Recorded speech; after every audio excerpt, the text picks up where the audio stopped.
for me, the biggest change was, I think, and for most of us, is when I became a believer. I grew up in the church, and I always thought that I was a Christian because I was, in my understanding of what it meant to be a Christian was live a good life, a moral life.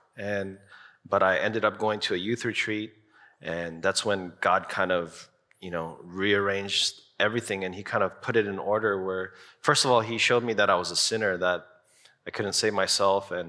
And what was interesting was I didn't go to that retreat because I wanted to meet God.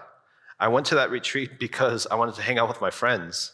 And God had a different plan in mind. And so from that moment when I put my faith in Jesus, and as we learned today, the Spirit of God indwells us, and there's this change, this process. And I think it's different for everyone, but for me, it was my desires changed. I no longer desired to hang out with those friends that I had always been hanging out with, because what they were doing was no longer appealing to me. And even the way that I spoke, not because anybody told me to do it, but I just knew even prior to meeting Christ that, it wasn't the right thing to do. And so I really believe that was the Spirit of God telling me, like, hey, I want you to live according to my word. And, as I began to read the Bible more and then really pay attention in church, I think that's when I started to see the changes. So